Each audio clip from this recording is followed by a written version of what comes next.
Hello everyone, magandang oras sa inyong lahat mga kaidsunan dyan sa Kabisayaan, Mindanao, mga kakapsat, kalugaran dyan sa Cagayan Region, Ilocos Region, Mountain Province, Baguio City, Kalinga, Apayao. Nandito ako ngayon sa Value Village in Toronto, and I want to share why this place is one of my favorites. It's a bit like the Ukayan shops back in the Philippines, and I always enjoy coming here. You know, as I walk around, I see so many things. There are rows of clothes, jackets, shirts, dresses, and more. Everything is affordable. Sobrang mura. Compare pag bibili ka sa ibang store.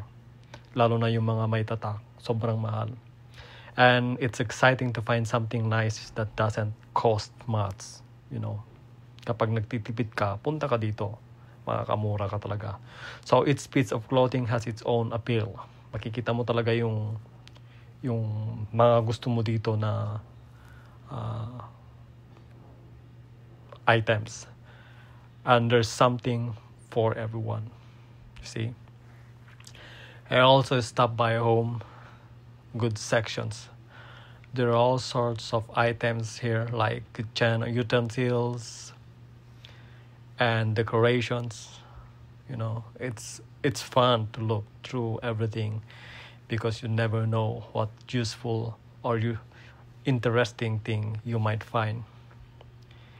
Seeing other shoppers, I notice a lot of families and friends enjoying their time here. Many people like myself come here for good deals and practical shopping. There's friendly atmosphere, and sometimes you even overhear people sharing tips about their best finds. I chat with a staff member who tells me they get new items all the time, which keeps things fresh and exciting. You know, the staff here are friendly and helpful. Kapag nakausap mo sila, magtanong ka lang sa kanila kung ano yung gusto mo, i-guide ka nila. And making my shopping experience even better. You know. That's it for my visit today. I really enjoy coming to Value Village because there's always something new. Kasi lalo na pag Tuesday kasi naglalabas sila ng mga bagong items. So, dinidisplay nila every Tuesday. Tapos, meron silang 30% discount. 30% discount. So, medyo malaki-laki rin yun. Pag pupunta ka dito sa Value Village, makakamura ka. Compare, pag pupunta ka sa mga malls dito, sobrang mahal. Kahit yung fund itself, yung frying pan. Dito yung mga makikita mo na pwede pa na matibay. Makukuha mo lang dito ng mga $12. Pag bibili mo sa malls, sobrang mahal. Abot siya ng mga 50, 60, depende sa klase. So halos lahat ng iniisip mo dito, makikita mo dito. Gaya ng mga ito, mga orasan, clock na first class. Talaga makikita mo, first class sila. Pero sobrang mura. Kagaya nito, mga display, mga inilalagay sa table, diba? Mga flower base, mga lagayan ng fruits. Mura lang yan. Pag tinignan mo yung prices nila, umabot lang sila ng mga $5 kanon. Pero pag binili mo sa mall, napapangiwi ka kasi sobrang mahal. Biruin mo, $5 tapos pag pupunta ka sa mga malls, mga 20 na ganon. So, ang laki ng diferensya, kagaya ng mga jar na yan. Mga baso na yan. Muna, mga $2 lang yan. 2.6, ganun lang. Mga $3. Meron pa silang binebenta na as in set. Tapos, bibili mo lang $5 compared sa iba, sa mga malls. Mahal. So makikita mo mga mamimili dito. Iba't ibang lahi. May mamimit ka ditong Pakistani. Parang international ito kasi iba't ibang klase ng tao dito mo makikita. May mga Filipinos, Vietnamese, Koreans. Minsan may namimit ako dito, mga Ilocano rin.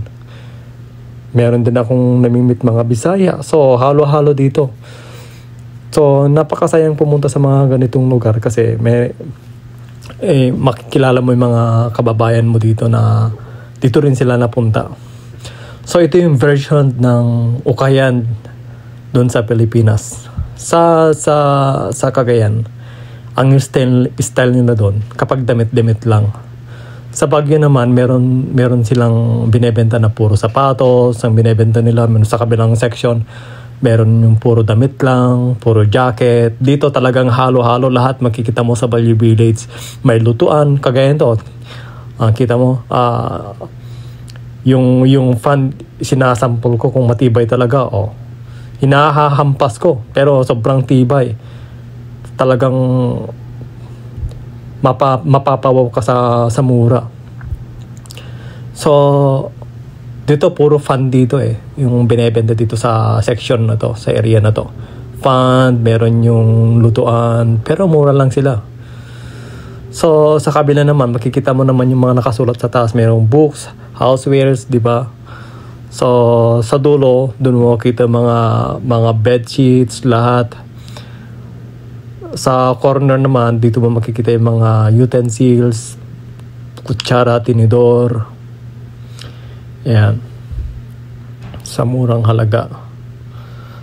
So, kapag nagtitipid ka, dito ka na pumunta. Kung practical ka, pero pag medyo merong malaman naman yung bulsa mo, di punta ka doon sa mga malls, di ba? Makakabili ka doon ng mga bago, magaganda. So, mostly ito yung pinupuntahan ko kasi hindi lang sila matibay, mura pa. So, nakikita yung kabilang section, puro damit doon. Sa pinakadulo, makikita mo naman yung mga shoes. Grabe. Ilang beses na akong bumili dito ng shoes, 3 beses na kasi meron talaga akong nakita na gustong-gusto ko. So, nabili ko lang siya ng $12. Binili ko. Pero pag kukuhanin mo ito bibilin mo sa malls, nasa 300, ganyan, $350, $250, mahal. So, nagtitipid tayo simulat sa pool, ito na yung pinupuntahan ko. So, makikita mo dito yung mga juicers yan. Merong mga gamit sa kusina. Electric stoves, rice cooker. So, lahat makikita mo dito. So, kapag meron kang hinahanap dito na hindi mo mahanap, na kausapin mo lang yung mga staff, willing naman silang tumulong ka. So, itong section na to, mga bags. Yan, nakikita mo yung mga hawak ko. Bags yan na matibay pa. Pero titignan mo naman, parang kuwan lang siya, pero first class ang mga yan, matibay ang mga yan. Pero mura lang siya. $6 lang, pero okay pa yan. See, mga bags. So, dito naman na section, dito yung mga punda ng unan, di ba? Makikita mo dito yung mga unan. So, sinampol ko pa yung isa. Gamit sa aeroplano ata yan. Di ba? So, mga damit, mga towels. Dito sa section na to, mga damit, yan, mga coat, mga jacket. So, mga jacket dito, nagre-range lang siya ng $12, $15, ganyan. So, itong area nito, puro panlalaki to. Sa kabila naman, pang babae. So, may mga sweater dito. So, hindi na ako bumili, guys. Nakabili na ako. Pinapakita ko lang sa inyo, guys, para pag may chance bisita rin kayo sa mga ganitong lugar. Napakasaya. Okay, so ngayon, konti lang ngayon yung tao dito kasi pumunta ako working hours.